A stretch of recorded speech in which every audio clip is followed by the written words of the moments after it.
answers? I think I'm entitled. You want answers? I want the truth! You can't handle the truth!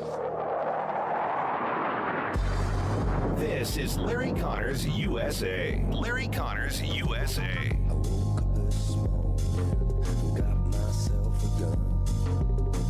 Mama always said I'd be the chosen one. They all want to be involved with America, and we have a lot of action going on. We're making a lot of money, this country. This country is not going to be losing money on trade anymore. We were losing $2 trillion a year on trade. Now we're going to be making money, a lot of money. So that's very good. Every country wants to partake, even countries that have ripped us off for many, many years. China is an example, but it's not just China. European Union, they ripped us off for many, many years, and those days are over. We're going to make a lot of money for our people. We'll be able to lower taxes substantially, and we're going to be proud of ourselves. We're not going to be a laughing stock that got taken advantage of by virtually every country in the world. President Trump earlier this morning outside the White House saying that we are going to come to a deal with China, but we're not going to bend over for them, and we're going to continue to help the American people. Now, immediately from the left came cries, I told you so, you can't play that game. The game's still in progress, and the U.S. is still ahead. We'll break it down for you as we move forward. Welcome to hour number one. Larry Connors USA, reminding you when we're on the air, we are streaming video. You can watch the program. You go to NewsTalkSTL Rumble, Facebook or Twitter, Larry Connors USA Rumble or Facebook, and everything goes up as a podcast later at NewsTalkSTL, LarryConnorsUSA.com, Larry Connors USA Facebook. Glad to have you. And reminding you, with Larry Connors USA, you are getting news, analysis, opinion, and education. Before we continue, a couple of program notes. Some of you have already heard the word, but we'll make sure you hear the word. J.C. Corcoran is back on the air. He's joining News Talk STL. He'll start Saturday, the 26th. Yep, that's the one coming up. J.C.'s Wayback Machine, 3 hours of tunes, bits, and pieces of his past that J.C. will be sharing. That will be right here on News Talk STL. J.C. Corcoran, brought to you by the Weber Automotive Group, starting this Saturday from 6 to 9 p.m. Oh, and of course, you certainly should keep in mind Mother's Day is coming up next month, right? Do not get behind on that. And here's something you can do for Mom right now. You can go to our News Talk STL Facebook and take a look, and we've got a chance for you to enter to win some gifts from Mom. We've got gift cards from Candice's Catering, Romanique Jewelers, Freddy's Market, Mario's Donut, DeGraggio's Italian Market, Jules on Hampton, Anthony's Produce, Harry J. Steakhouse. You want a gift for your mom? Or, guys, for your wife? Because she did raise and take care of your kids, right? You need to consider going to News Talk STL, register. If you don't register, you don't have a chance to win one of these freebies. It's as simple as that. All right, back to the issue about Trump making it clear that we're going to be changing our tune a little bit on dealing with China. But are we really changing our tune, or is he just getting things set on the board the way he wants? Charles Gasparino, political analyst for CNN. It's an interesting way to negotiate, like back off your earlier position when you're not even talking yet. So that's a tell. So what information do you think he has that made him sort of back off this sort of extreme, the extreme of his initial position? And, my sources on the street say it's kind of simply this. There is an aspect to the tariff policy that does hurt his base. Like, you think it's all positive for the base, right? I mean, that's the working assumption that, it brings back manufacturing jobs. It hurts Wall Street. It doesn't hurt the Trump base. But there is an aspect of this that does hurt the base, and that's the agricultural sector, farmers.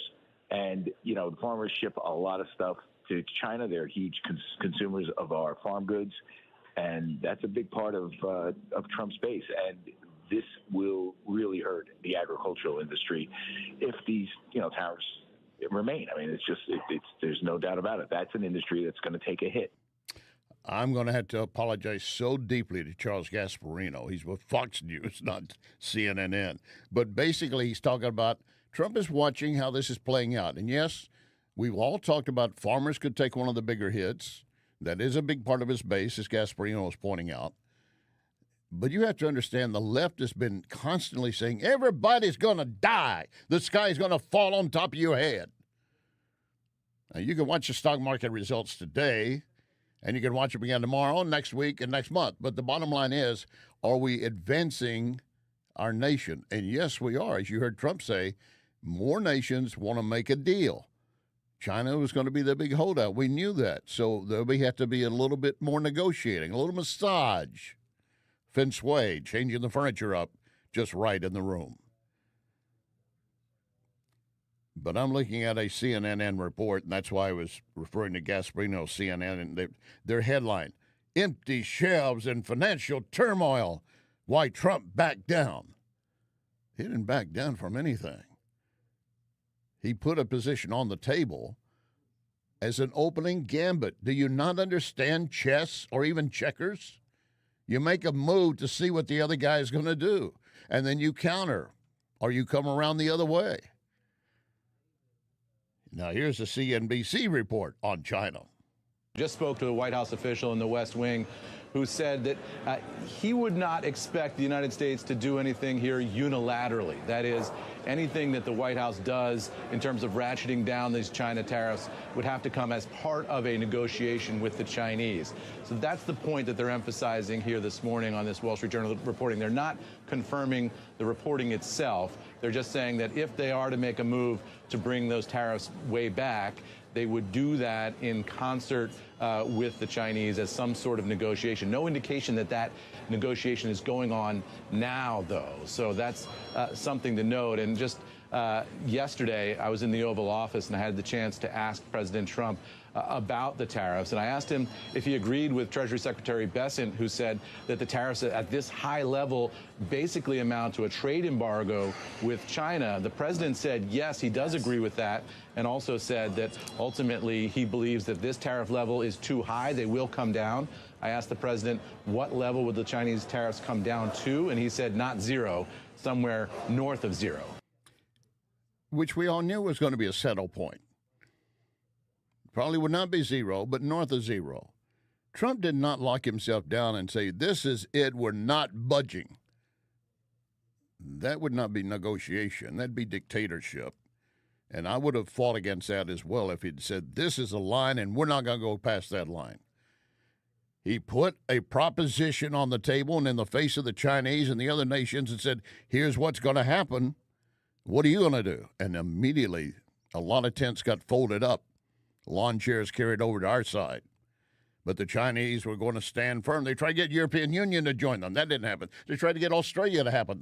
Join them. That didn't happen. Spain, no. We're going to go with the USA. And now China recognizes that we're going to have to deal with Trump. But it can't be a unilateral deal, as they were pointing out. And as Trump has acknowledged, it's got to have two to tango, two to make the business deal. But I'm not amazed, honestly. I'm not amazed, but I find it just absolutely laughing or funny how the left suddenly, oh my God, see, look, he budged, he looked, he blinked, he looked away, he didn't know what he was doing. Good God, some of you people really need to be taught something. And we're working on it. That's why I said, with Larry Connors USA, you get news, analysis, opinion, and education. Now, I know in some cases I'm speaking to the choir here, but if you hear this program and you pull up a podcast and send it to others that need to hear it, you'll be our magnifying factor for us, multiplying. Oh, by the way, there is going to be a change coming up in the U.S. Senate, not immediately, but guess who stepped forward today and said, it's been long enough. Just in, breaking news, Democratic Senator from Illinois, Dick Durbin, announcing he will not seek re-election. He is the #2 ranking Democrat in the Senate. Joining us on the phone, News Nation's Joe Khalil. Joe, hey there. What did he say? Why is he not going to run again? So, the announcement just came out moments ago. He gave it exclusively to WBEZ in Chicago and basically just said that it's time. He said, after serving for more than 20 plus years in the Senate, that he feels like it's time for him to move on and to pass the torch down. This is a big deal. Senator Durbin is one of the longest serving members in the entire Senate. You already mentioned, Marnie, he's the number 2 ranking Democrat in the body. And he also, by the way, still chairs one of the most powerful committees in the entire Congress, which is the Judiciary Committee, or I should say did chair it last time. He's the top ranking Democrat on it this time. So these are going to be big shoes to fill. And a lot of folks will be lining up trying to jump in there. It could also be Durbin recognizes this party is not the party when I started, and this party is absolutely lost in the desert right now, and I don't want to be in the desert anymore. I can go out and do something else and walk away from this mess, hopefully intact, although he's got some sins he might have to pay for, political sins. But right now he's saying, I'm not going to run again. I'll be done. I'll be done. Goodbye. Adios. Last train leaving. White House advisor Steve Miller schooled the legacy media on law regarding deportation. This was a cage match, a full-body takedown. Is the president going to ask for him to be returned to the United States or not? Like, yes or no? Let me ask you, what do you think would happen to him if he came back to this country? As your understanding of immigration laws, what do you think would happen? But I'm just asking at this point about whether you're asking a lot of questions. The president, you are all asking a lot of questions about this, and you also care about it a lot. So let's see if any of you have researched anything about this issue at all. Can anyone here tell me what would happen to the illegal alien from El Salvador if he came back to the United States? Does anyone here know? Anyone want to guess? Bueller. Any of you? He could be with his family.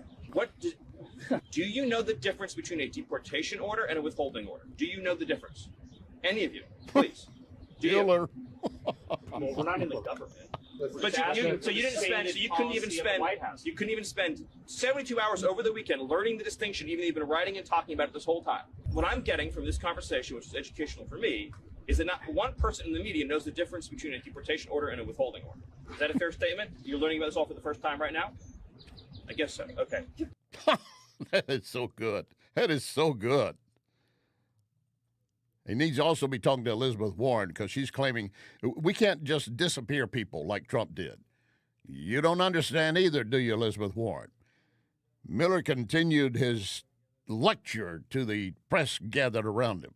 So the deportation order means the judge has said he must be deported from the country. He has no right to remain here any longer. He must be removed from the country. So his only options are to be deported to his home country or another country. That's it. There's no other option. He doesn't get to stay here. He doesn't get to live here. He has no future here. He has no right to be here. He's an illegal alien. So when you keep saying return, because you've been spun up by the open borders advocates, you all seem to be operating under the illusion that he would be able to come to the United States and just continue to live here illegally. That's not an option available to him. His only choices in life are to live in El Salvador or to live in another country. That's it. There's no other option, legally or otherwise, because he came to our country illegally. Do you understand that? He would be arrested. He'd be put in confinement. He would be deported the second time to El Salvador again because there's no withholding order for an alien who's a member of a foreign terrorist organization, number one. Number two is the gang that he's a member of doesn't exist in El Salvador anymore. So what you're asking for is to be deported twice. Yeah, that would amount to deport him twice. What do you want us to bring him back? Judge say, yeah, you'll be deported, and bang, you're gone.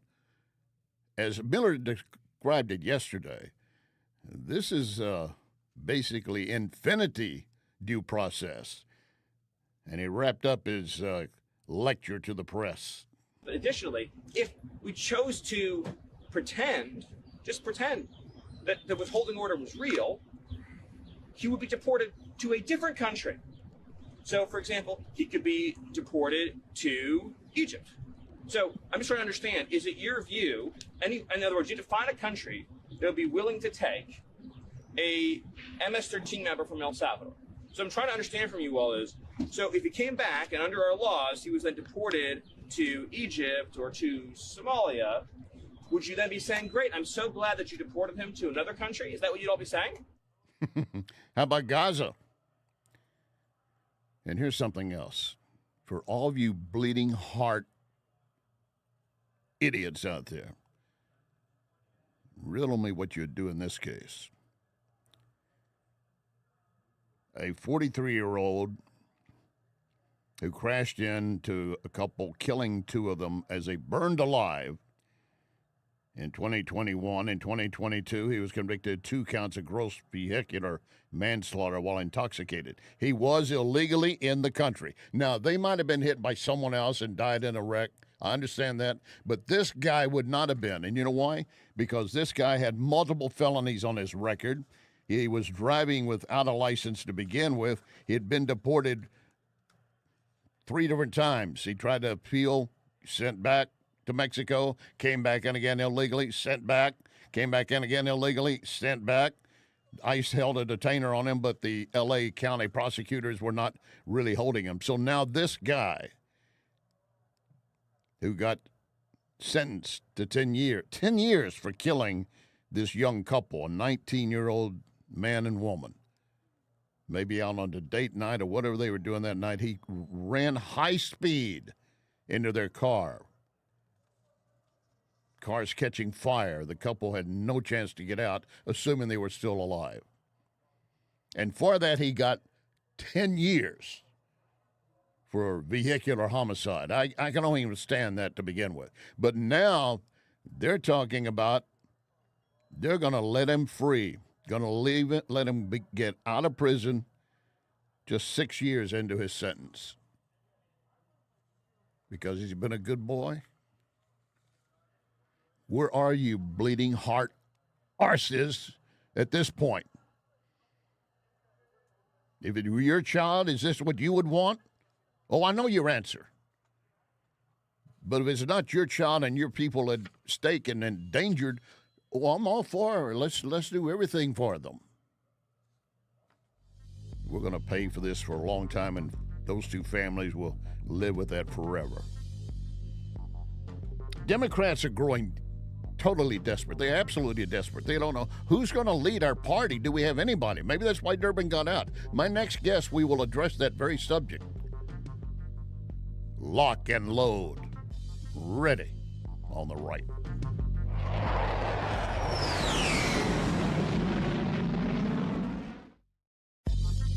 You are listening to Larry Connors, USA.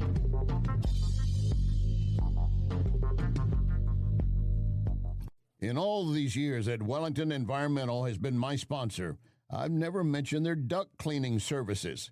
Allergy season is here, and Wellington crews clean air ducts daily in homes and commercial buildings, also cleaning air handling units and diffusers in commercial facilities. Why? Well, because people will see black dirt and mold on the vents, or they are actually suffering from allergies. Don't be fooled by low-cost duct cleaning providers saying they charge only per vent, because once they get on site, the price will skyrocket. Wellington does not do this, never has. Wellington will give you an estimate, and you say Larry Connors, and immediately you get a 20% discount.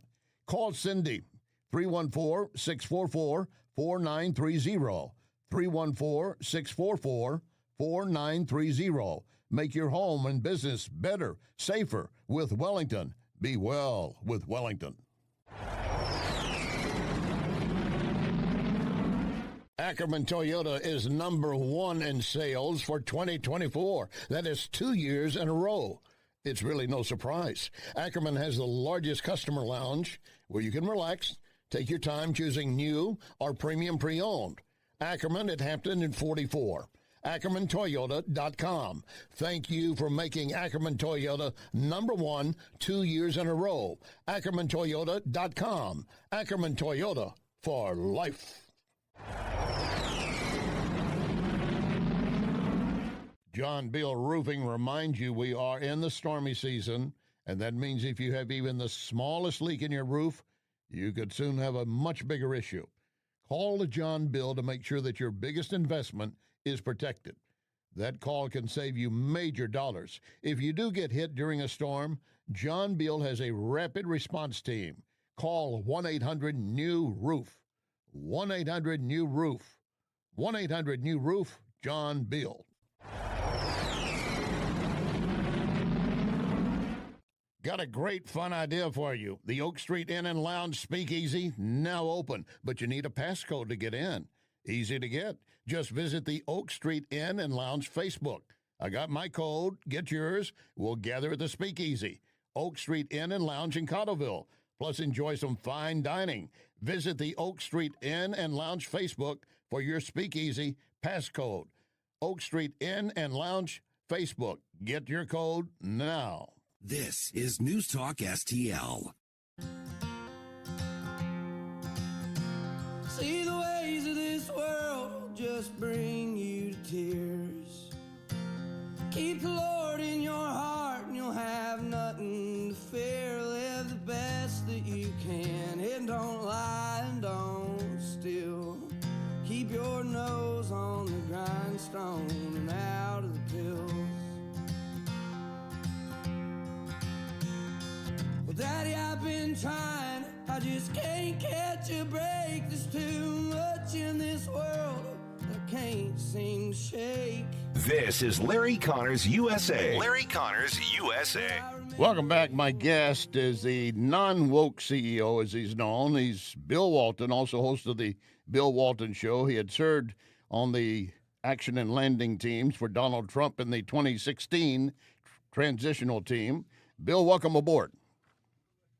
Hey, great to be here. Thanks for having me on. So you probably heard the word already, so I want to get your take on that breaking story to begin with. That is, Illinois Senator Dick Durbin says, I'm not going to run again. I'm out of here. It's been long enough. Is that really, you think, his process, or is it that the party's disintegrated? What's left for me?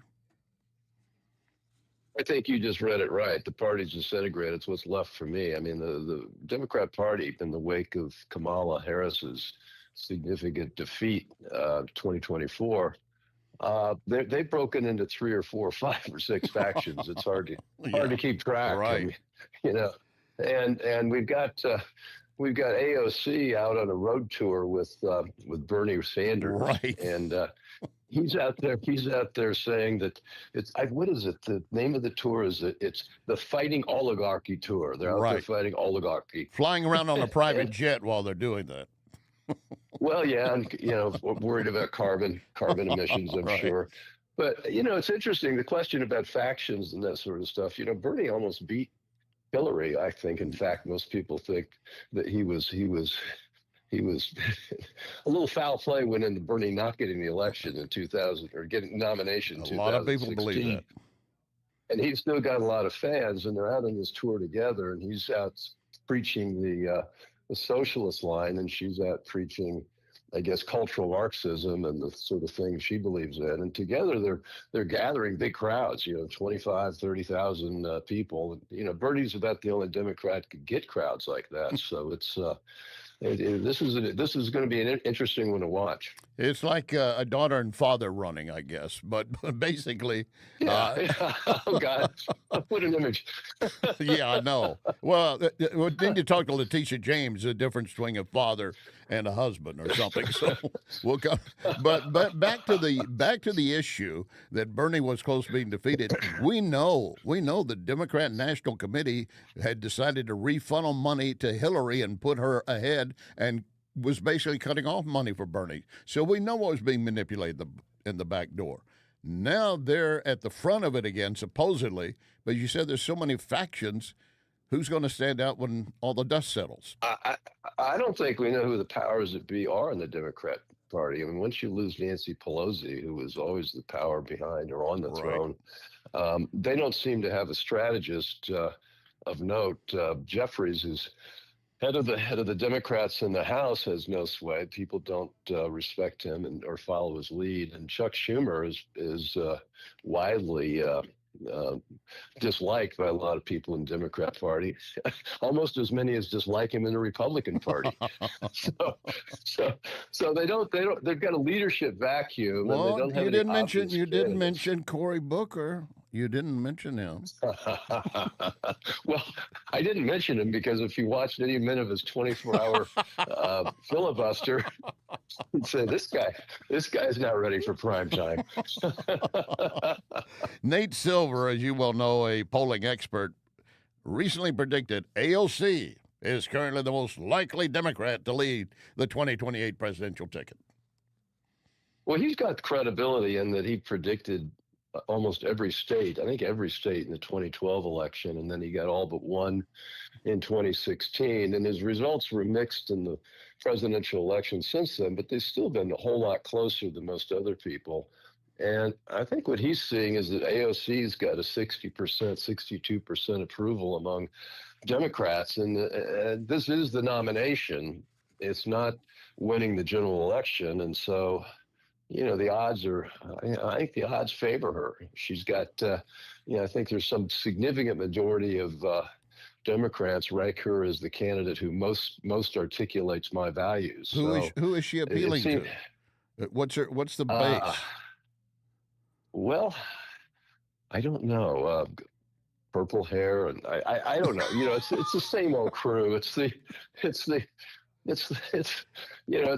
abortion crew. It's the climate crew. It's the people. And I think she appeals also to a lot of young people for pretty obvious reasons. And that's a pretty big block for them. And I was going to bring that up, and more local numbers have been showing that more of the young people, especially young men, are going to the Republican side, aside from if AOC is running or not. Do you buy that?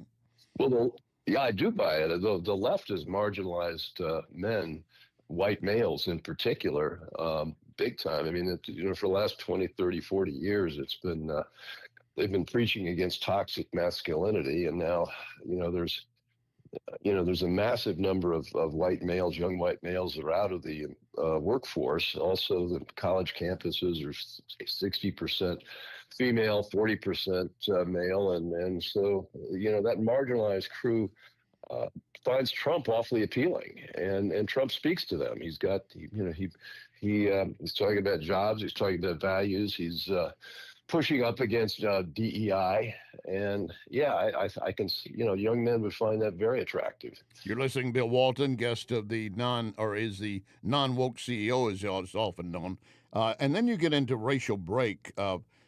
Latino and black voters more went to Trump, and the Democrat Party has lost control of that herd that basically they considered, we'll have them on the plantation, pick them up to go vote, then take them back to the plantation, everything will be fine.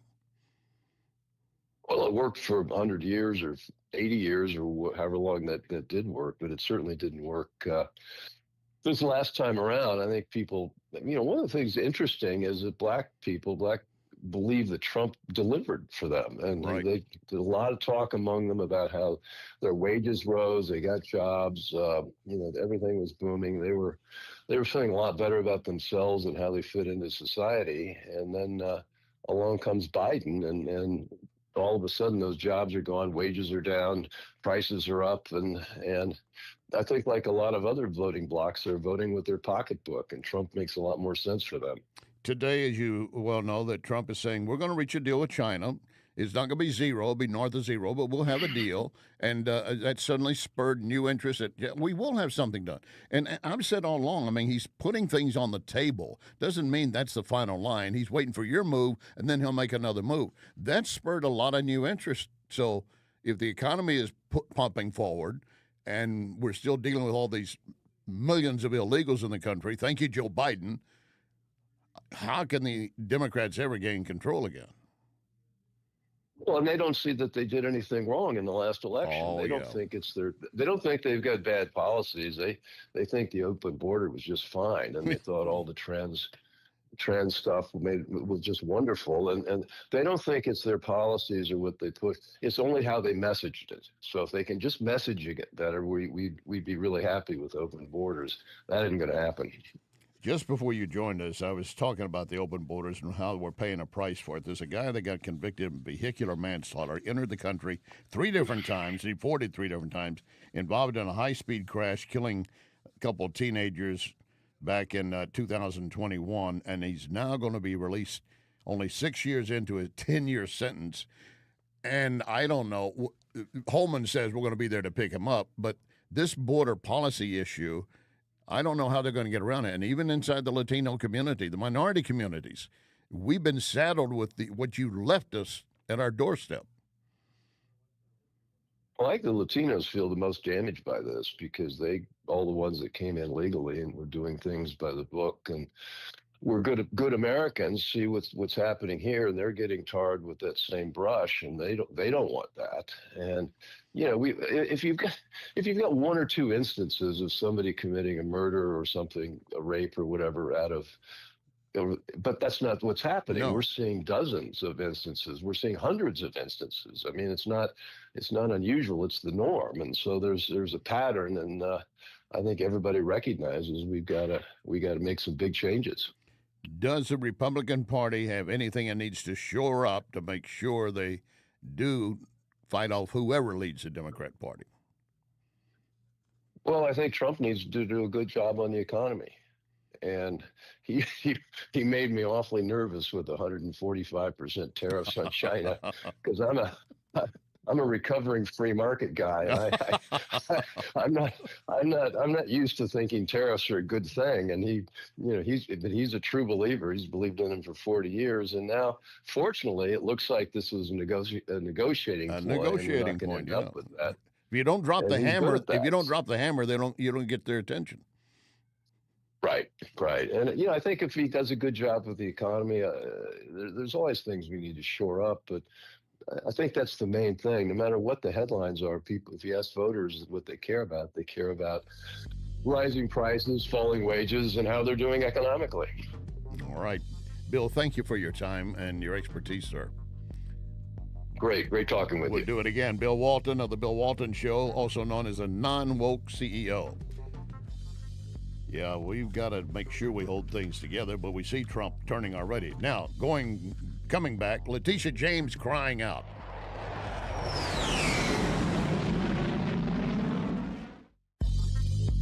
You can connect with Larry on Twitter at Larry Connors USA.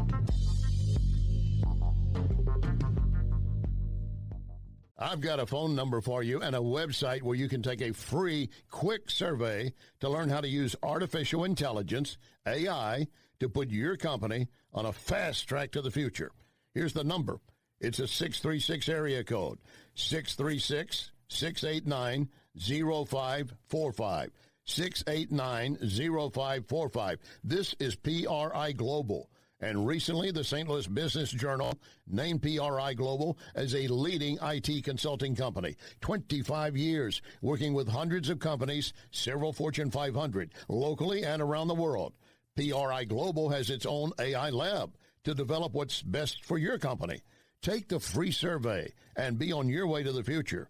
636-689-0545, 689-0545, or go direct PRIGlobal.ai, PRIGlobal.ai. You want the best place to watch baseball or any sport and be able to enjoy premium cigars and whiskeys? Lit Cigar Lounge. Lit has so many events each month. You need to constantly check the Lit Cigar Lounge Facebook. You don't want to miss anything.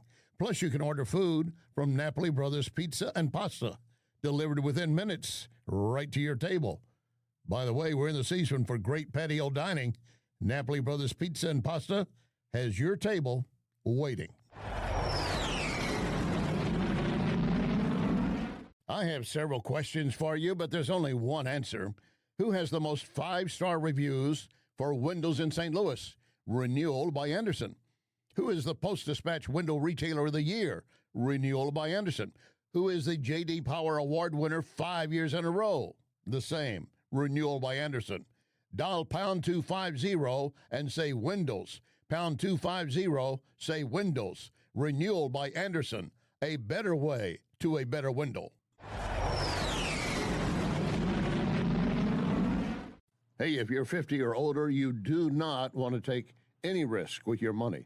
In fact, you want Leslie Consulting. My friend Bob Leslie can show you a gain and retain plan. It means that you never lose. Plus, you get up to a 20% bonus on day one. Leslie Consulting, a leader in brokerage and risk management. 314-721-0066. LeslieConsulting.com. This is News Talk STL. I was born in the rain on a Ponce train underneath the Louisiana moon. I don't mind the strain of a hurricane. They come around every June. The high black water, a devil's daughter. She's hot, she's cold, and she's mean. But nobody taught her it takes a lot of water to wash away New Orleans. This is Larry Connors USA. Larry Connors USA. Let me just say to all New Yorkers and to all Americans, the allegations are baseless. The allegations are nothing more than a revenge tour. And as you mentioned, my office was successful in securing a $454 million judgment against Donald Trump and others for exaggerating the value of his assets. That's what you He did. engaged in a pattern and practice of fraud. My office is leading the fight against these executive orders, which have no legal import at all, have no legal significance. And we are standing up for the rights and privileges of New Yorkers and Americans. I will not be silenced. I will not be bullied. I will not bend. I will not break. And I will not bow to anyone. How about where you put on the shackles? Because you just called out yourself for what you claimed that Trump had done. You and Alvin Bragg. Trump was overinflating his properties. He was trying to get better mortgage rates and everything.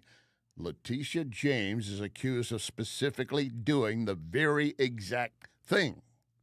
Not once, but twice at least. To get a better mortgage rate for a home, to the extent that she claimed it was a different size property, so she got a better mortgage rate. To the extent that she claimed that her father living there with her was actually her husband, so that was a better mortgage rate. He may be her husband as well. I don't know. But the bottom line is those things were filed in applications for mortgage applications, and it's been uncovered now.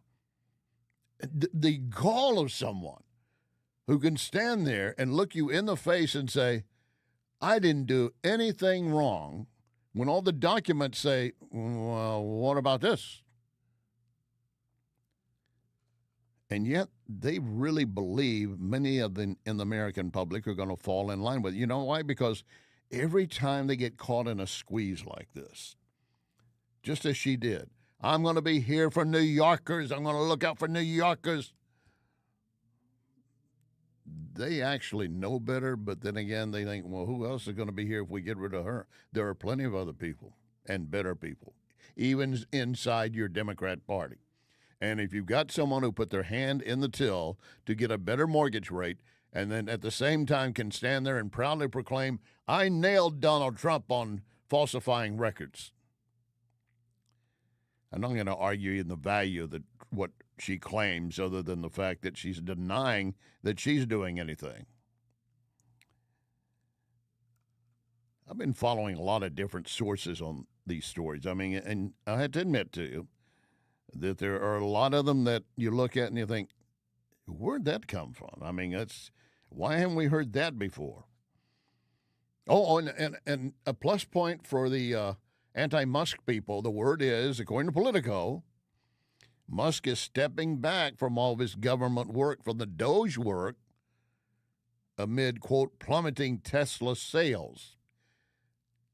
I would imagine Tesla sales are down, but it's not because of the boycott and the vandalism and everything else that goes on, or firebombing and stuff like that. But it could be because people are thinking, I was going to buy one, but I might be a target of somebody with a rifle, so I'm not going to.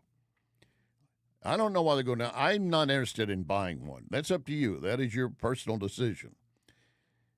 But if it's true that he's realizing, I need to get my hand back on the steering wheel for that, literally, pun intended, for a period of time, but I don't expect him to walk away from what Doge is doing. And what I hear from the left all the time is, well, they haven't recovered that much.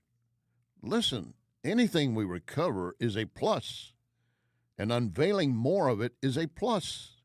And if we find out that it's not simple waste, it's not even abuse, it's scam artist. We've yet to actually see a full report on the NGOs. Those are the non-government organizations that I preached to you for a couple of years or more on this program. Who are these guys? They come out of nowhere. I mean, it's like Butch and Sundance, Butch Cassidy, the Sundance Kid. I mean, they keep finding these guys following. Who are these guys? Well, they're the ones who come around and they look for, how do we get in there and get some of that money being doled out to these agencies that are supposed to take care of illegal aliens as they're coming across the border and then helping them once they get here. We form a name like Humane Treatment for All People. Well, that sounds good. But who's really getting the money? And yes, Catholic Charities has been involved. And I'm not saying they're also among those taking money that they shouldn't get. I'm just simply saying we don't know about a lot of these people, and we need to do that. And people like Letitia James, they know some of those people, but they even associate with, probably even share a cocktail with or two. Well, good for you. But if the taxpayer is paying for it, not so good. By the way, Andrew Cuomo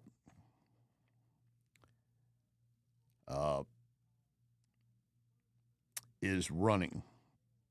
And again, Politico points out that he is leading every poll as rivals look to campaign on his messages, his campaign blunders. This is, again, according to Politico, reference Cuomo running for New York mayor again. And they're talking about all these things he's been doing, basically botching paperwork that cost him millions of dollars in public matching funds, misspelling the names of 2 labor leaders in a press release once he got their endorsement. I mean, good God, you need some artificial intelligence? Maybe you're surrounded by it.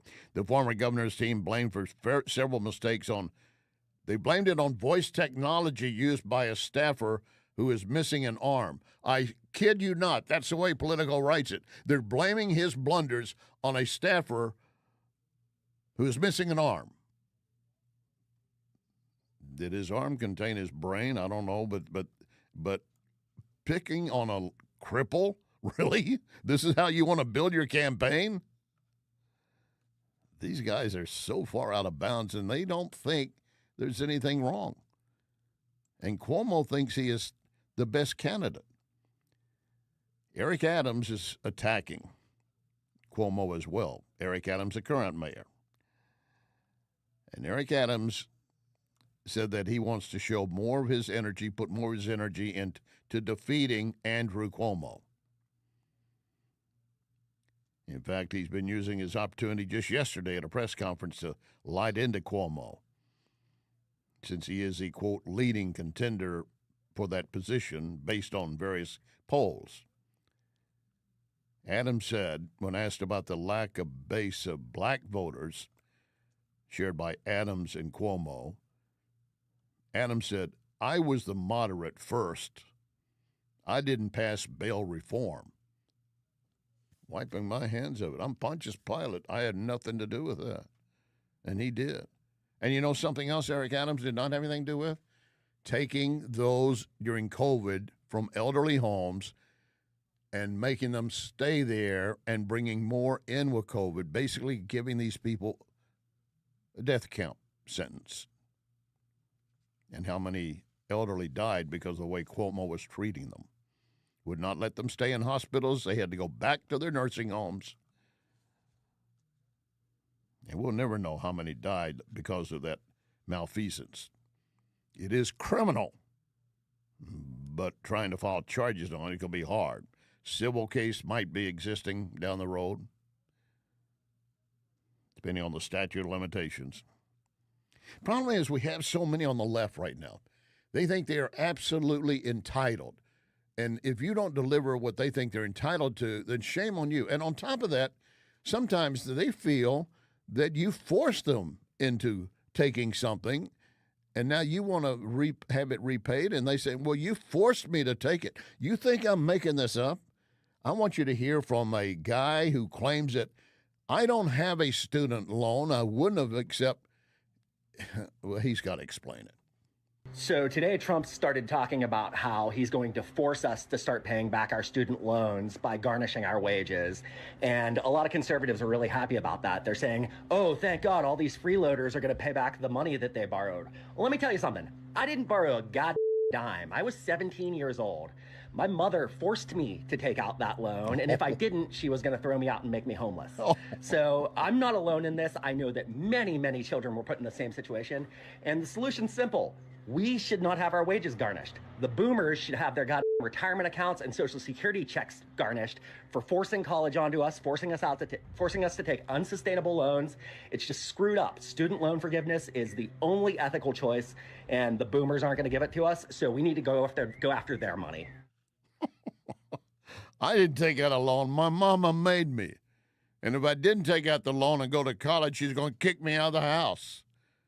I wanted to stay in the basement in my beanbag chair and eat Cheetos all day long till my fingers were perfectly orange. You know, the frightening thing is these people are among us. Yep. They walk among us. They join us from time to time in different events. And every once in a while, check their fingers, see if it's stained orange, because I know they've been munching Cheetos. Or just ask them, how's your bean chair doing? Maybe one way to get people to step up and take a job is give more money. Well, that's always a great solution. If you're going to pay more, you're going to see more come forward. Some jobs are worth more money than what they're being paid. Some aren't, but some are going to just say, we need to artificially inflate the cost anyway. That will bring jobs. Here's my prime piece of evidence for you. How about a minimum wage of $50 an hour? Would you work for that? I don't care what your job is. That $50 an hour might be considerably above what you're making, even if you're a skilled technician. But if you're a waitress, oh, yeah, $50 an hour. Many would be willing to work for that, but what businesses, companies can afford it? That is a proposal, by the way. I didn't pull it out of thin air. That is a proposal of a candidate running for California State Senate. That story when we continue. You are listening to Larry Connors, USA. The Napoli heritage of fine dining continues with Napoli Kirkwood. Napoli Kirkwood, now open. So add that to Cafe Napoli in Clayton, Napoli 2 in Town and Country, Napoli 3 in St. Charles, right next door to Napoli C, and don't forget about Napoli Brothers Pizza and Pasta in the district, Chesterfield Valley. All of those locations, plus now, open, Napoli Kirkwood. This is Larry Connors USA. Larry Connors USA. You're calling for a $50 an hour federal minimum wage. That's 7 times the current national minimum wage of $7.25 an hour. Can you explain how that would be economically sustainable for small businesses? You have 60 seconds. First, let me say I owned and ran a small business for 11 years. I created hundreds of jobs. Benefits, retirement benefits, also health care benefits. I know what worker productivity means, and that means that you have to make sure that your employees are taken care of and have a living wage. In the Bay Area, I believe it was the United Way, came out with a report that very recently, $127,000 for a family of 4 is just barely enough to get by. What? Another survey very recently, $104,000 for a family of 1. Barely enough to get by. Low income because of the affordability crisis. And so just do the math. Just do the math. Of course, we have national minimum wages that we need to raise to a living wage. You're talking about $20, $25, fine. But I have got to be focused on what California needs and what the affordability factor is when we calculate this wage. $50 an hour. And she talked about she is currently the Oakland mayor, by the way. She said, I ran businesses. Did you pay? I have a question. Did you pay your employees $50 an hour? I'll bet you didn't. Do you know why $127,000, according to their survey, you're just barely getting by with a family of four in Bay City of California? Because it costs too damn much to live in your state and your cities. But if you were to push a $50, I guess she thinks she's going to get a lot of people saying, oh, I'll vote for that. Not small businesses, not even major businesses. Can't afford to pay that and continue to be viable. Mom and pop store. I mean, why do we even open our door if we have to hire employees and pay $50 an hour? Because the guy across the street's offering it, and all we can do, we'll pay you $25 an hour. I'm going to go where the $50 an hour job is. By the way, 18 countries, according to the White House, 18 countries have now made formal trade proposals to the U.S. And here's another point. The CEO of Chevron says there are no signs we are in or close to a recession. We're going to get more into the trade war issue coming up in the next hour. And also, we're going to look about why Democrats are fighting so hard to keep illegals here. You don't want to miss our second hour. Remember our pledge, one nation under God.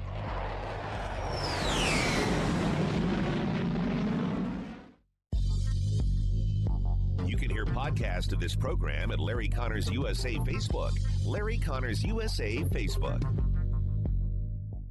John Bill Roofing reminds you we are in the stormy season, and that means if you have even the smallest leak in your roof, you could soon have a much bigger issue. Call to John Bill to make sure that your biggest investment is protected. That call can save you major dollars. If you do get hit during a storm, John Bill has a rapid response team. Call 1-800-NEW-ROOF. 1-800-NEW-ROOF. 1-800-NEW-ROOF, John Bill. Great patio season to enjoy any of the Cafe Napoli locations. How about the Napoli Brothers Pizza and Pasta in Chesterfield? Enjoying coal-fired pizza, nothing else like it. Napoli Brothers Pizza and Pasta in Chesterfield. A few doors down, Lit Cigar Lounge, where you can enjoy premium cigars and whiskeys. Check the Lit Cigar Lounge Facebook for details, plus gift cards for friends. I'll see you at Lit Cigar Lounge in Chesterfield. Ackerman Toyota is number one in sales for 2024. That is 2 years in a row. It's really no surprise. Ackerman has the largest customer lounge where you can relax, take your time choosing new or premium pre-owned. Ackerman at Hampton and 44. AckermanToyota.com. Thank you for making Ackerman Toyota number one 2 years in a row. AckermanToyota.com. Ackerman Toyota for life. It's that time of season when families, businesses are moving. For local or long distance, I endorse McGuire Moving. Get a date set soon before the schedules are booked. 314-241-0600. 241-0600. McGuire is constantly giving back to our veterans, such as support dogs for our brave. So with McGuire, you're getting excellent service and helping our vets. McGuireMoving.com. So many times, Vincent's Jewelers has helped me surprise someone special.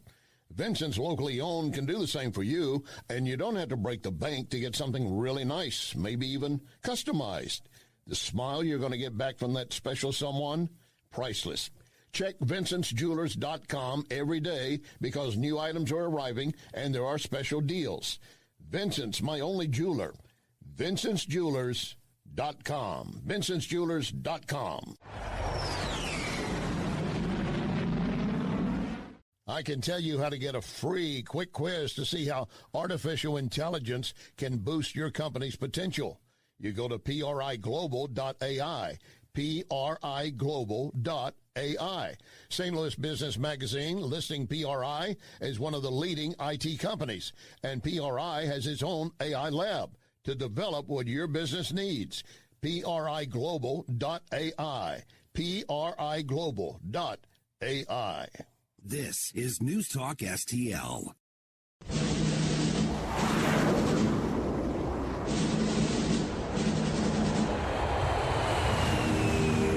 You want answers? I think I'm entitled. You want answers? I want the truth! You can't handle the truth! This is Larry Connors USA. Larry Connors USA.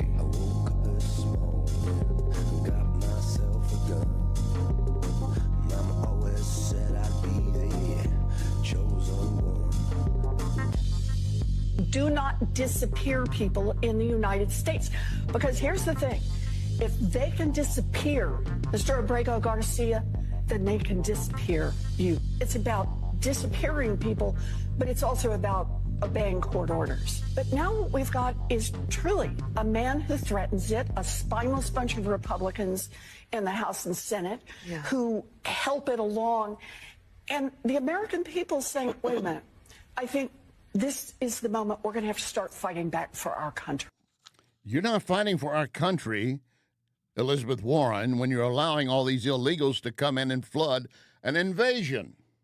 We don't know who they are. We don't know really where they came from. We don't know what diseases they're carrying because they were not medically checked either. And we certainly don't know any terrorist affiliations they have, much less gang affiliations. And she says, we're fighting for our country? Where the hell have you been during the Biden years when the borders were wide open? Well, I know where you were. I know where you were. You were sitting there at your wigwam, all right, smoking the peace pipe with Bernie and the rest of showing your Indian side, I guess. I don't know. All right, we're going to get into that. By the way, it's not a new law, but they're enacting and going to use it against illegals in this country, specifically gang members. I'll come to details on that coming up shortly. First of all, welcome aboard to hour number 2, Larry Connors USA. We're here every Monday through Friday for you from 6 to 8 p.m.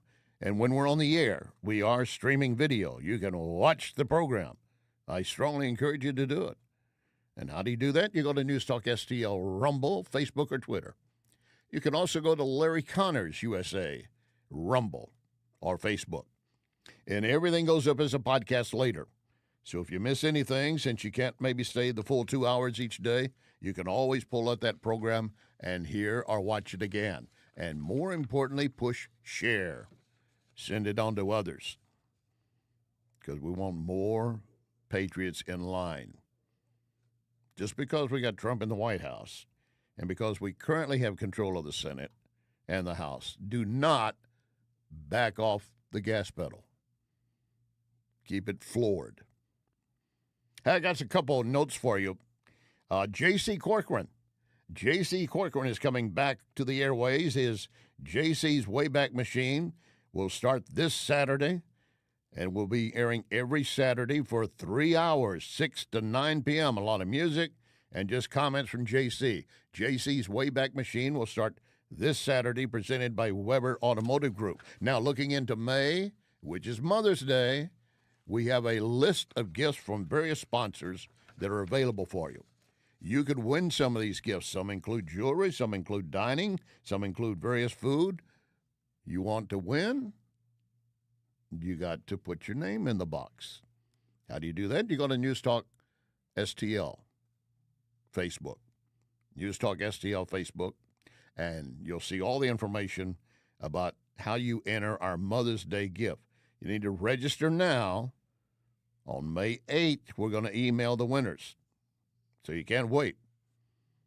And I don't see anything on here that says you can only enter once. So have at it until they tell me otherwise. If they suddenly said, no, you can't enter 1,000 times. Larry said I could. I'll take the hit for you. All right, back to this issue with the illegals. Let's begin with an MSNBC report on how they see the situation at this current state. The so-called rule of law party continues to trample on due process, with the Trump administration refusing to move a finger to help return Kilmar Abrego Garcia. That in spite of the Supreme Court's unanimous ruling that the administration must facilitate his return, and administration officials having already admitted that his removal was an accident. Rather than work with Democrats to bring Abrego Garcia home, Trump and the White House have instead teamed up with the self-described world's coolest dictator to obstruct Democrats in their effort. First by stage managing a visit by Senator Chris Van Hollen, and later by putting up roadblocks to the visit by a group of 4 U.S. representatives who, before their return to the states, put a finer point on what this case is really about. This could happen to any one of our constituents, any one of my constituents in Orlando, Florida, tomorrow or the next day. And so it's important that we draw the line here with Kilmar. This issue is more than about Kilmar. It's about due process in the U.S., and it's about following what the Supreme Court is saying and bringing him back home. They are so clueless.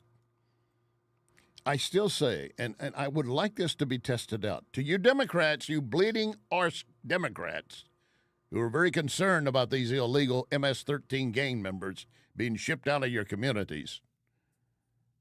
Why don't you offer, say, look, will you release him into my custody? I'll sign a paper and a document saying I'm in charge of him, I'm responsible for him, and he can come live with me and my family. Any of you want to do anyone? Of course not. But I really wish Senator Van Hollen, I should have tried to reach out to him and say, why don't you offer this? See if they'll release him into your custody, and you're responsible for him. In the last hour, if you missed it, shame on you. But I know you can't hear all the time. In the last hour, we were talking about a guy that had been deported 3 times, kept coming back to the U.S., and then he got locked up on manslaughter charges because he ran a car at high speed into a car with a couple of teenagers, killing them both in a fiery crash. We don't know if they died in the actual wreck or the fire. Bottom line is, he did it, and he got convicted. And for that manslaughter charge in California, he got 10 years. That's unbelievable to begin with. But now, after serving only 6 years, state of California is thinking about they're just going to let him go. Oh, you served your time. You've been a good boy. Anyone out there have sympathy for this guy? Where are the bleeding hearts for the families and those 2 children that were killed, the young couple that was out? Here's what the Department of Justice is now doing against the Trinidad Venezuelan gang. And they're going to do it against others at all. This will include MS-13, the rest of them. They are filing RICO charges against them. They have unsealed indictments against 27 current or former members of Trinidad. And they're all currently, well, looky there, they're all in federal custody. How great that is. But they're pointing out in this RICO thing, it's not just a street gang, it's a highly structured terrorist organization that has destroyed American families with brutal violence, engaged in human trafficking, spreading deadly drugs through our communities. That's what Pam Bondi's had in her written statement. And she adds, today's indictments and arrests span 3 states and will devastate this infrastructure as we work to completely dismantle and purge this organization from our country. And that is the beginning, ladies and gentlemen. They'll be going after MS-13 the same way. These guys, and it's perfect. It worked dealing with the mafia and worked with other criminal groups, RICO.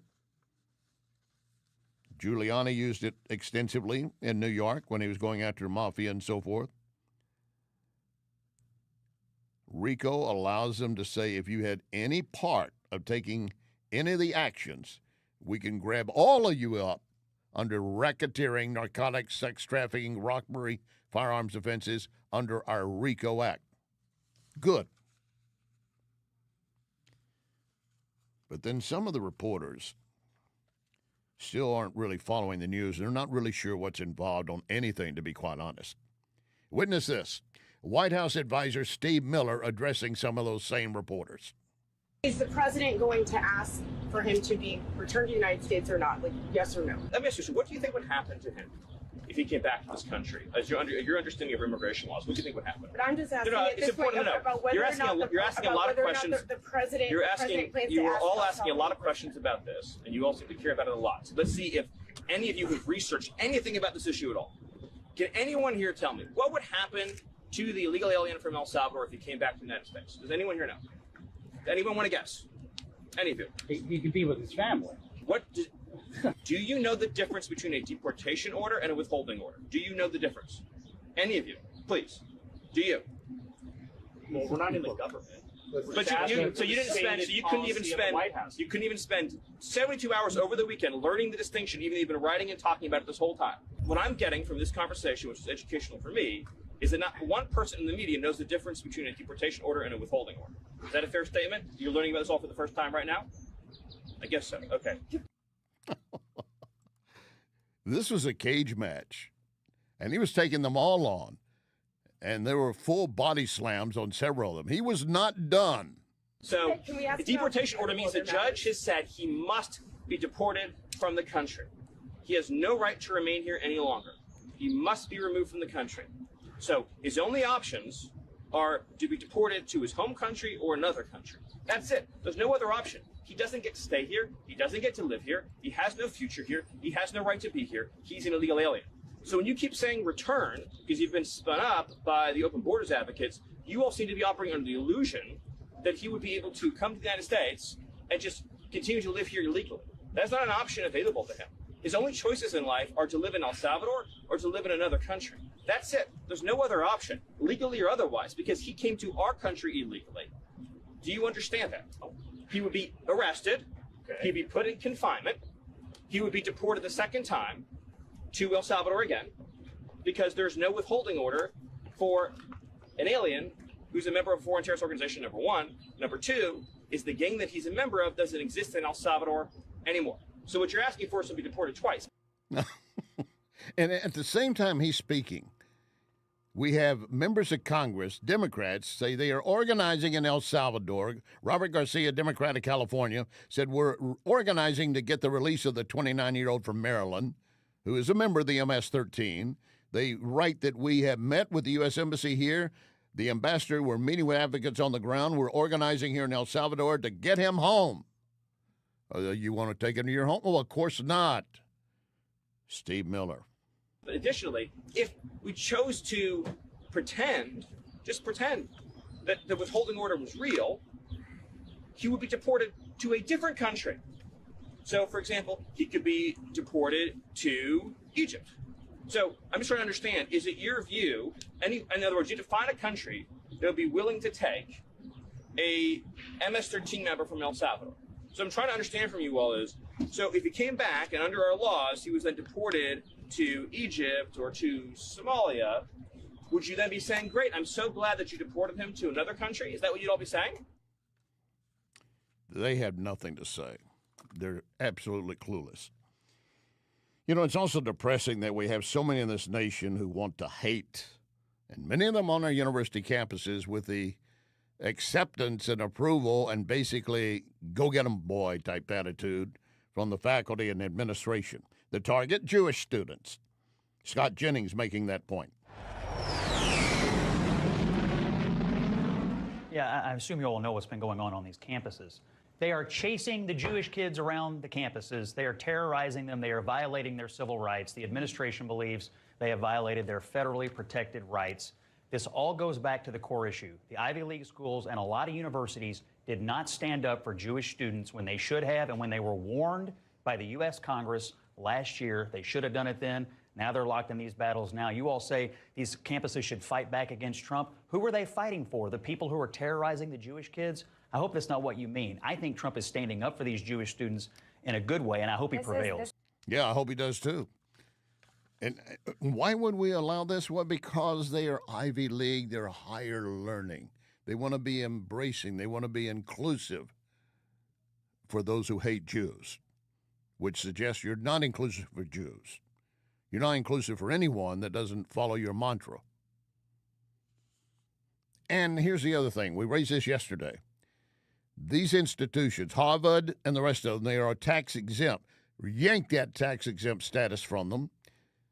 And Trump is threatening to hold back $3 billion from Harvard because of them violating Title IX, putting men up against women. I'll come back to that in a moment. But something else that's underway. We have the leftists doing everything they can to dismantle the Trump administration. And they've decided the easy target is a former news anchor for Fox News. That would be Pete Hegseth, who became our defense secretary. And, of course, we had the Signal Gate issue. Signal is supposed to be used anyway, but now they want to make a bigger deal out of it. On Fox News that the entire Pentagon is working against Secretary Hegseth.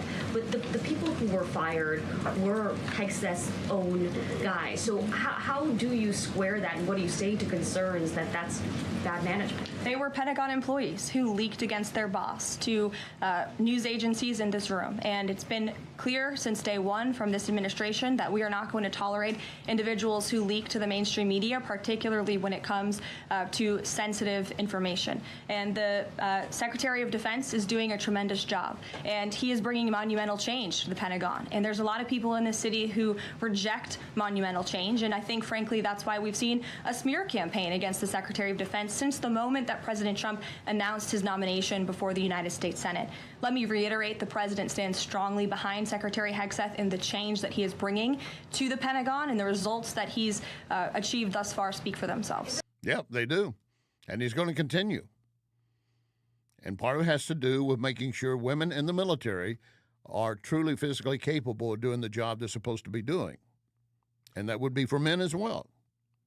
Then we have the issue of transgenders competing against women in sports. And do you hear the cry from some, well, it's only one or two cases. Well, Attorney General Pam Bondi says that's one or two cases too many. So Maine's governor yesterday said there were maybe at most 2 trans athletes in Maine schools right now. I just was hoping you could talk a little bit about the sort of amount of federal resources that you're putting into this and why that's worth it given the small impact in Maine. I haven't heard Janet Mills comment. Governor Mills said it's only a couple trans athletes. Well, I think those are boys who identify as girls wanting to beat girls in girls' sports. Well, if one young woman is in jeopardy, one, that's enough for us to be standing up here. One, no boy will be undressing in a girl's locker room. No boy will be walking in a woman's restroom. And no boy, when we're finished with this, will be beating young girls in sports. These young women many of them have trained, since you were in elementary school for your sport? Riley, when did you start swimming? 4 years old. They have trained their entire lives. Some of them have lost scholarships. They have lost regionals. They have lost state because of boys. I don't care if it's 1. I don't care if it's 2. I don't care if it's 100. It's going to stop, and it's going to stop in every single state. Amen. Amen. And why do the Dems want all the illegals in the country? Lock and load, ready on the right.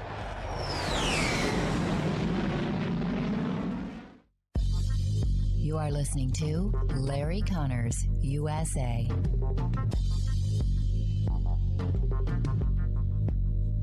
I want to tell you more about Wellington Environmental's dustless blasting services. Wellington can blast paint, grease, graffiti, even stripes off parking lots. Truly amazing and powerful. But can Wellington blast something more sensitive? Yes, Wellington can use dry ice to blast soot and odors off smoke-damaged surfaces right after a fire. Currently, Wellington uses dry ice to clean mold off wood inside a home. Why? Well, dry ice immediately disappears, turns into a vapor. That means no mess to clean up, no damaged surfaces. You need to check with Wellington, always researching and practicing with new, better, faster, safer equipment and products for you. And it's very easy to schedule an estimator for your next project. Call Cindy, 314-644-4930, 644-4930. Be well with Wellington. McGuire Moving is Silver certified, which means they are great at relocating senior citizens. In fact, McGuire is a household name. because McGuire understands the stress involved when moving older adults. So if you or family members need help moving, I highly recommend McGuire Moving. 314-241-0600. 241-0600. Get a free in-home estimate. McGuireMoving.com.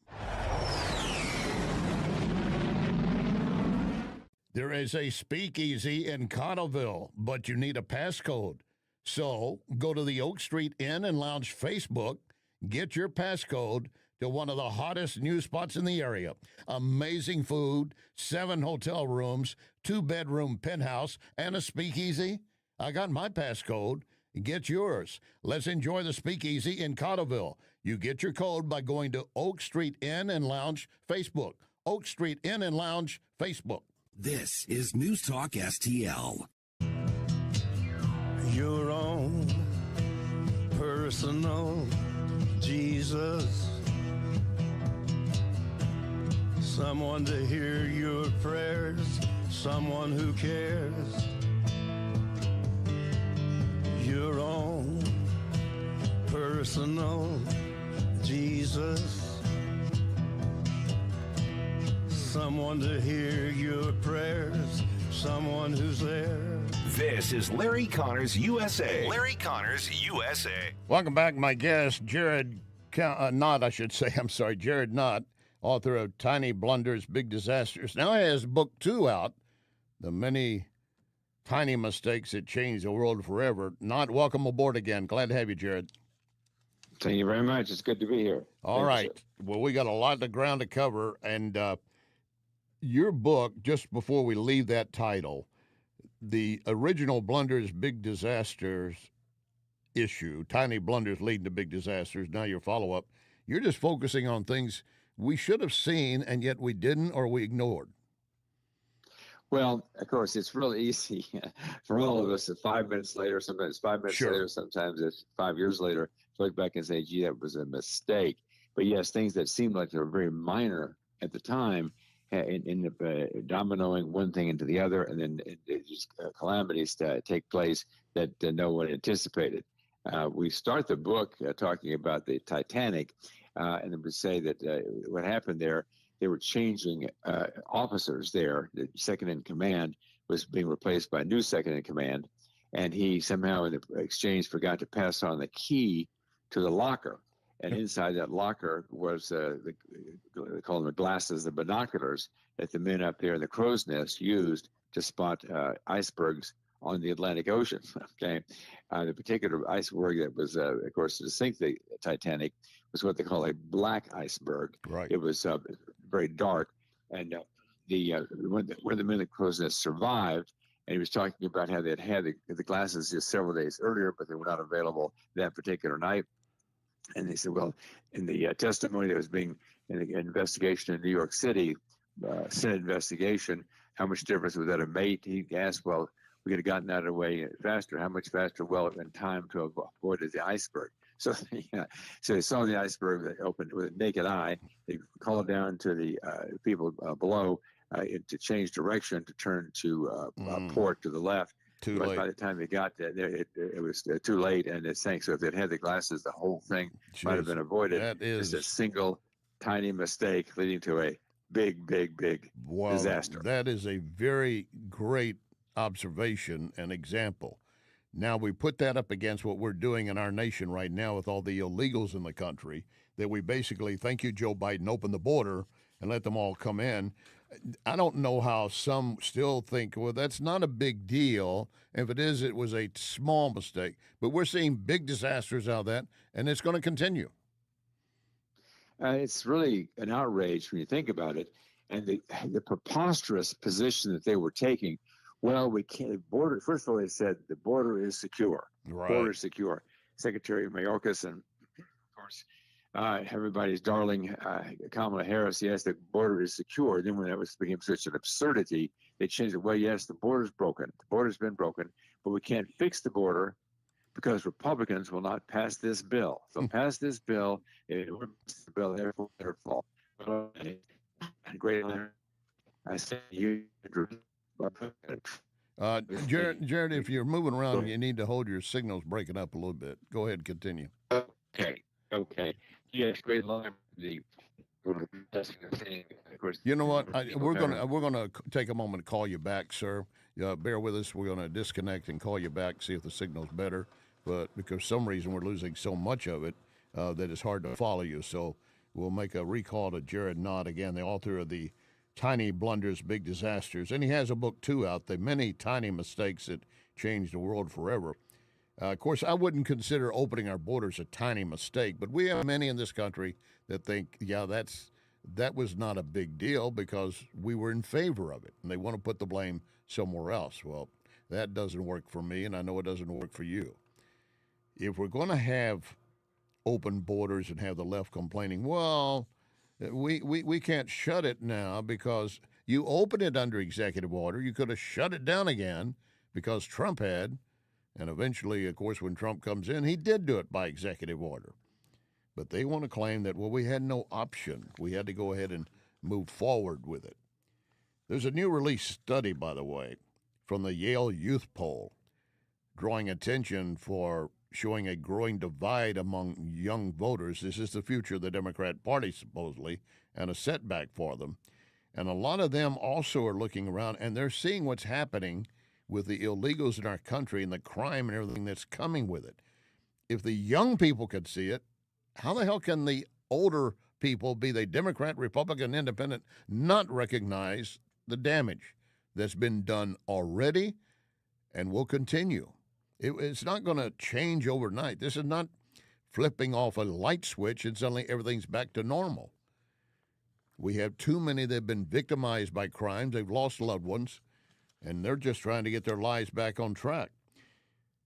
We do have Jared Nott back. Glad to have you back with us, Jared.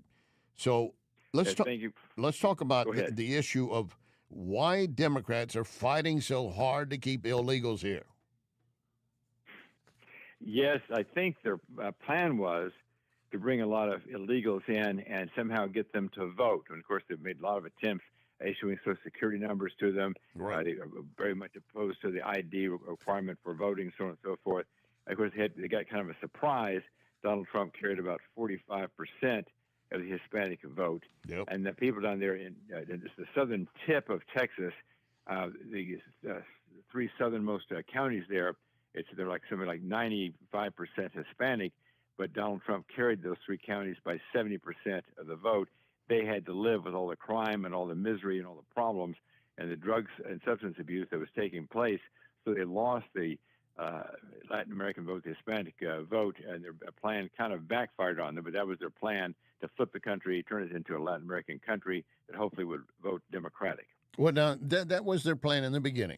But now we've got deportations underway with Trump. And I've got right here in my hands, as Rush Limbaugh say, my hot little hands here, a paper report that shows that 4 different congressmen, in addition to Senator Van Hollen, had gone down there earlier from Maryland, one from a Democrat out of California, said, I'm here in El Salvador with a group of House Democrats advocating for the release of Garcia and, of course, checking in on others who have been sent here without, quote, due process. I think it was well defined the other day by Steve Turner, I guess it was, from the White House, that you're talking about not due process, but infinity process. But they're claiming we're on the ground, we're meeting the U.S. Embassy, we're meeting to organize in El Salvador and bring back all of these who have been deported. Don't they realize now this is a lost cause, a losing cause? Yes, I think it's an 80-20 issue, or at least a 70-30 issue, something like that. And we have now, I'm a big believer in going to just the basic statistics, the basic numbers in a situation. It will tell you the truth of what's going on. Have been losing 100,000 people a year to fentanyl overdoses and other overdoses. Thank you to the Chinese giving the precursors to the Mexican cartels. 100,000 people a year. Yeah. That by itself is absolutely shocking. That's double Vietnam. Plus, yes, absolutely. Plus all the crime, plus all the murders, plus all the children. Thousands of children being tied up in sexual slavery, horrible things, chained to the bed.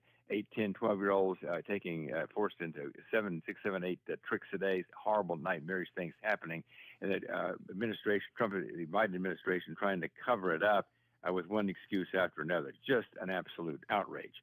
And it's just, and fixing it, you can't have a major trial. We're talking about 11 million people. If you're trying to get even as few as 200,000 of the worst to leave the country, you can't have 200,000 trials. It just becomes impractical. You have people that are clearly MS-13 members, clearly Trinidad Agua leaders and other criminals. When you have a prima facie evidence that come into the country illegally and they're involved in illegal activities, they need to be deported to home countries as quickly as possible. And you know what, Jared, to that point, the one that they're trying to get out of El Salvador now, and they claim, well, we're not sure he is MS-13. He's got it tattooed on his knuckles, MS-13. I mean, I don't think he voluntarily said, yeah, do that, and while you're at it, paint my nails and give me a pedicure. That's right. I mean, of course, he was stopped there in Tennessee with 8 people in the car, obviously human trafficking. They called the FBI. The FBI, under the Biden administration, did not want to come out and get involved, so he gets to drive on with the illegal immigrants. Obvious example of human trafficking. Also beats his wife pretty severely. It sounds like these 2 different times. Yep. She fills out the complaint by hand, and they ask her, "Are you afraid of him?" And she won't answer on television. Kind of embarrassing. I mean, they picked a strange hill to die on, bringing back this abuser and this obvious gang member. Yeah, and they RICO, by the way, I don't know if you've picked up on yet today. Now the Justice Department is going to use a RICO Act to rip into these gangs, starting with Trinidad Agua. Yes, it's the perfect example of what that law was invented to deal with, racketeering of that kind. It's a very obvious racketeering. So the RICO law should be very helpful in dealing with the criminal organization, all the horror that it created. And of course, the women that were raped and murdered, children forced into sexual slavery. Yeah, tens of thousands of people dying of drugs. Still many at risk that will never get whole. Jared Knott, author of Tiny Blunders, Big Disasters. Thank you, Jared. Appreciate it. Coming up, the Trump trade deal.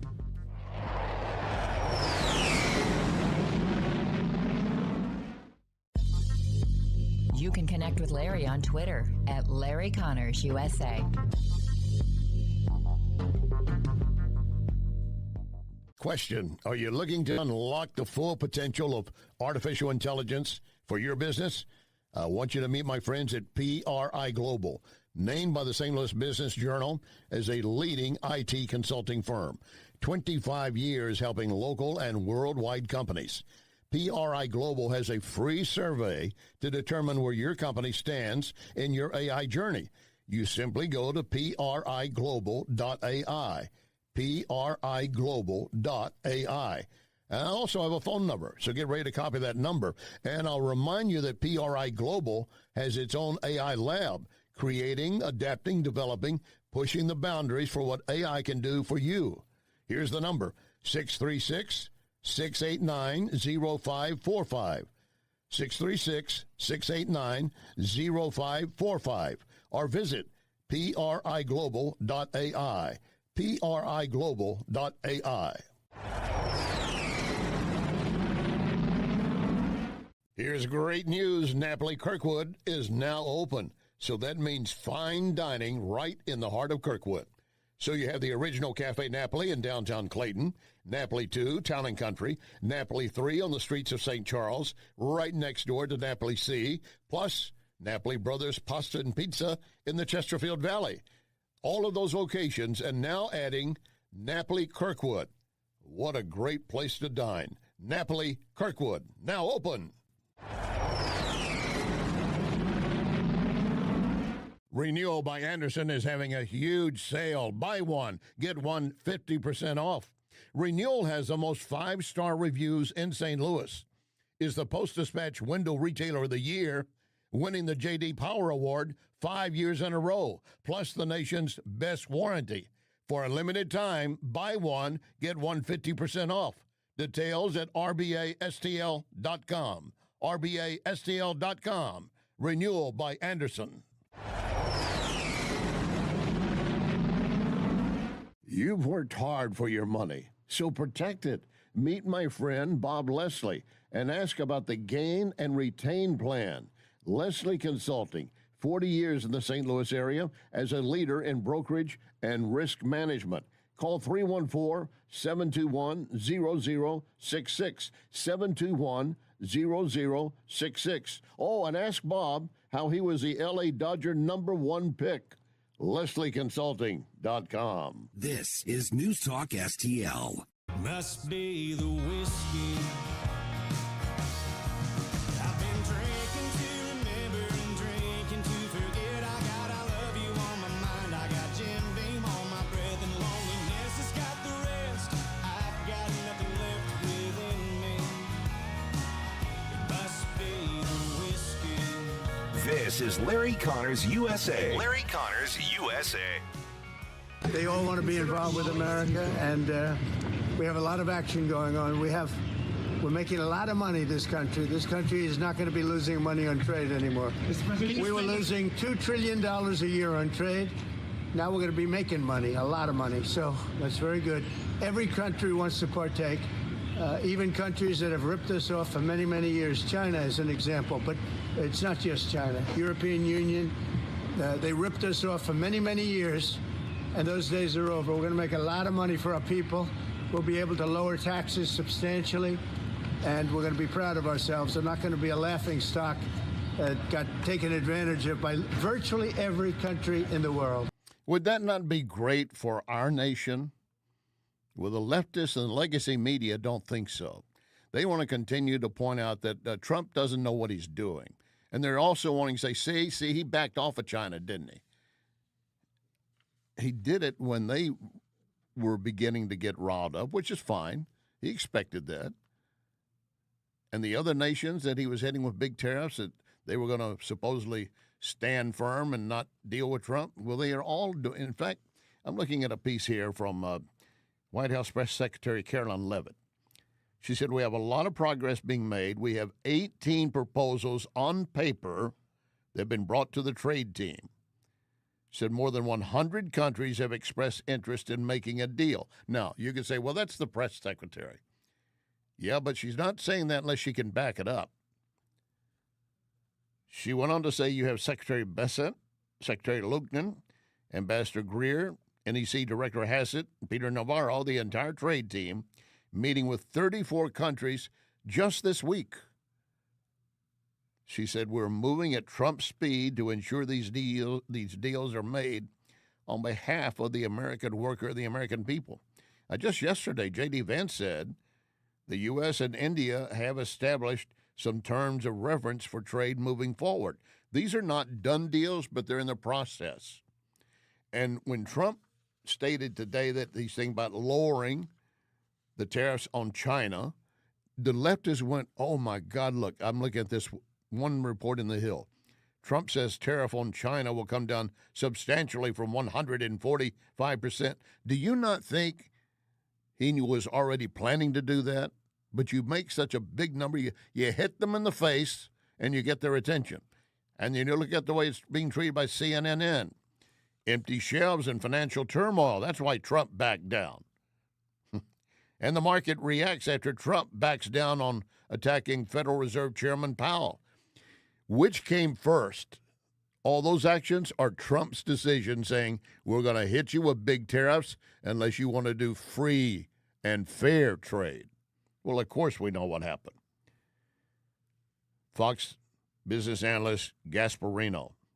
It's an interesting way to negotiate, like back off your earlier position when you're not even talking yet. So that's a tell. So what information do you think he has that made him sort of back off this sort of extreme, the extreme of his initial position? And, my sources on the street say it's kind of simply this.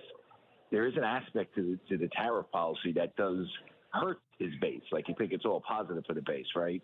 I mean, that's the working assumption that, it brings back manufacturing jobs. It hurts Wall Street. It doesn't hurt the Trump base. But there is an aspect of this that does hurt the base, and that's the agricultural sector, farmers. And, the farmers ship a lot of stuff to China. They're huge consumers of our farm goods. And that's a big part of Trump's base. And this will really hurt the agricultural industry if these, tariffs remain. I mean, it's there's no doubt about it. That's an industry that's going to take a hit. That was already suspected in the beginning, that farmers could feel it before others. We knew that. The farmers knew it. Farmers are hardy people. I mean, you got to stop and think about it. If you never lived on a farm, or you know a farmer, or you're raised in a farm family, you do not understand what they face each and every day. They're basically at the mercy of God. You're going to get rain for your crops or you're not. Oh, you can irrigate and bring it in, but that may not be enough. And then you could have a hailstorm hit and wipe out your crop. Or a flood. I mean, all these things. It's at the mercy of God. So they're hardy people. They're the kind of people who built this country. And yes, food then helps feed those who build the industries, the machines, the other things we need. You can go without food for only so long. We have seen cases in the past, and I mentioned this, where farmers, ranchers in particular, were hurting so much they were basically destroying crops or cattle. And in some cases, the farmers were leaving fields empty. They weren't even bothering to plant because of the cost, and not the return was going to be there. And they were getting, quote, a subsidy from the government. And I always joke as a farmer, you say, that's not a subsidy. That's a God-given right I get my money. But these are the kind of people that help make this country what it is. And I'd mention ranchers. I remember distinctly in the panhandle of Texas back in the, if I say the date, you're going to think, how old is this guy? But bottom line is, the price of feed was too much to continue to feed cattle just to get them to market, assuming you were going to be able to get a good price for them. And the market was off at that point as well. Oprah Winfrey at that point had made a remark about cattle and not eating beef, and she ended up showing up in Texas to meet with beef ranchers and so forth, and acknowledge that maybe I spoke out of turn. You think, because that jeopardized a lot of them and their jobs. But they were literally digging mass graves with bulldozers, leading cattle in and shooting them and covering it up because they couldn't afford to feed them, to get them to market. So dealing with China is, you've got to be strong, and they've got to know that you're serious. They did not expect Trump to really stand firm. Well, he did. And now, of course, you hear the leftist media saying, look, he's backing down. He blinked. But again, I ask you, what started first? What started first was Trump saying, we're not playing the game anymore. We're going to hit you with a 150% tariff. And China said, well, we're going to hit you back. Okay, we got him to move. We got him to react. CNBC. Just spoke to a White House official in the West Wing who said that he would not expect the United States to do anything here unilaterally. That is, anything that the White House does in terms of ratcheting down these China tariffs would have to come as part of a negotiation with the Chinese. So that's the point that they're emphasizing here this morning on this Wall Street Journal reporting. They're not confirming the reporting itself. They're just saying that if they are to make a move to bring those tariffs way back, they would do that in concert with the Chinese as some sort of negotiation. No indication that that negotiation is going on now, though. So that's something to note. And just yesterday, I was in the Oval Office and I had the chance to ask President Trump about the tariffs. And I asked him if he agreed with Treasury Secretary Bessent, who said that the tariffs at this high level basically amount to a trade embargo with China. The president said, yes, he does agree with that, and also said that ultimately he believes that this tariff level is too high. They will come down. I asked the president, what level would the Chinese tariffs come down to? And he said, not zero, somewhere north of zero. The word is negotiation. That's what he's been doing with them. And now they're willing to talk. Many of you will remember the TV series. It's still out, available for reruns and so forth, The Office. I mean, some of the stuff they did on The Office, it was so politically incorrect, but that was before politically correct was hitting us in the face. And it was originally an English program, but then they made a U.S. program out of it. And Dunder Mifflin was the company. They were all working for this paper company. And you remember Dwight? Dwight was basically the goofball in the group. He was the assistant to the regional manager. That was played by Rainn Wilson. And he was upset because MSNBC's Stephanie Ruhle was claiming Musk and Trump are responsible for the public distrust in the mainstream media.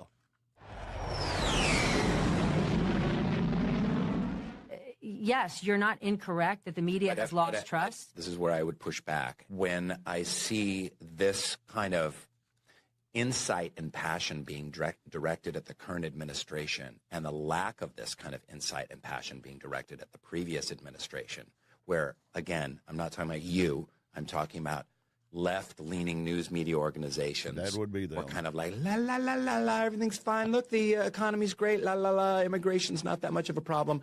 And really being Cleopatra, queen of denial. Thank you. Boom. Again, that's Rainn Wilson, who played Dwight, I should say, in The Office. Queen of denial. That's the way the Democrats are. And there's something else we've seen happening, and we see it among our young people, and in particular, young men. This is a quandary for a lot of parents as they're raising their kids, especially if they're raising young men. And you don't want to have your son be a bully, but you also don't want him to be a flower child to that extent. And some of the media continues to push that on top of them. Someone got on social media talking about that very point. Have you seen the data showing the movement of teenage boys politically to the right? Have you been looking at this? Well, where else are they going to go? It's a good question. I mean, I had a teenage boy. I still have one, but he's 18 now. And I watched them be pushed farther and farther right by their schools. You suck. All of your instincts are bad. These girls are amazing. Look at you. You're pathetic. Be less masculine and more attractive. You're just barking at them constantly.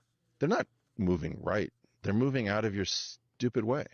You've given them what? Nothing. Nothing. One of my son's friends died recently by his own hand. And I don't know what kind of pressures he was put under. But I watched those kids go through this pressure cooker created by this crazy, parasitized, left-wing educational movement.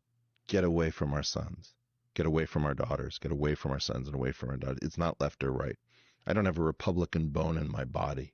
Get the crazy people who do not understand human development away from our children. Boy, that is a solid point. I heard the story the other day about a friend and his friend.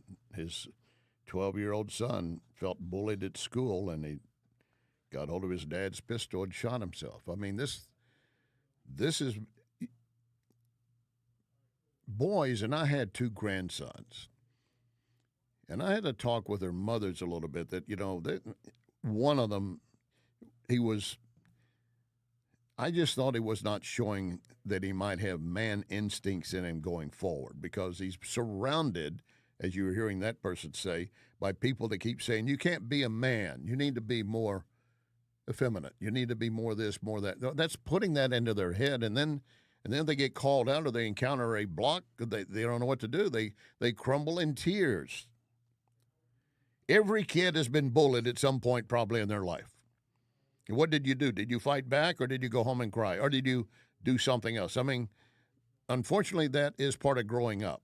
I don't like it, but I know it's happened. I know I was bullied. And some get way out of control. That's a fact. Be aware of your children. Listen to them. Try to get them to sit down and, because I know with my girls when they're growing up, what'd you do at school today? Nothing. Really? Nothing? And why are we sending you to school every day? You know they're doing something. You need to get involved and engaged with them. Sports is one way. It might work. It might not work in your case, but that's you and your child. But keep a close watch on them. They are your most precious legacy, period. I had something happen just outside our studio the other day. We have banners up on the walls outside the studio. One of them reads, 100% Soros free. And a worker in the building doing some work walked by and he said, you work in there? I said, yeah. I said, what does Soros free mean? See, we think that a lot of folks are aware of the George Soros Foundation and the way he's been basically manipulating leftist liberals to rule the world.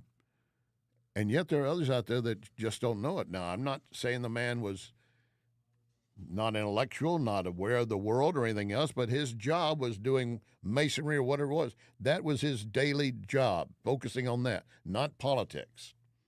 So Soros free didn't catch him until I explained to him we got 2 stations in town that are currently partially controlled by George Soros.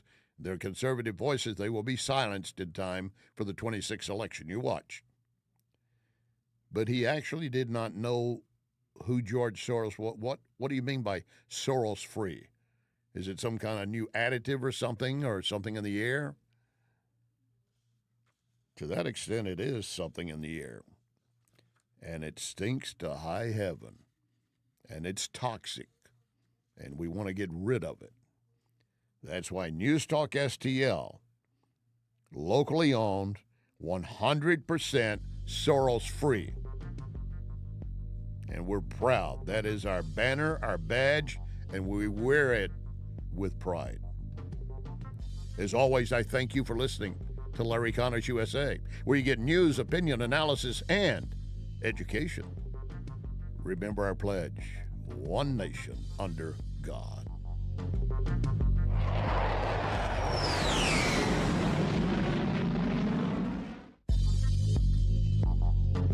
You can follow Larry on Larry Connors USA Facebook. Larry Connors USA Facebook.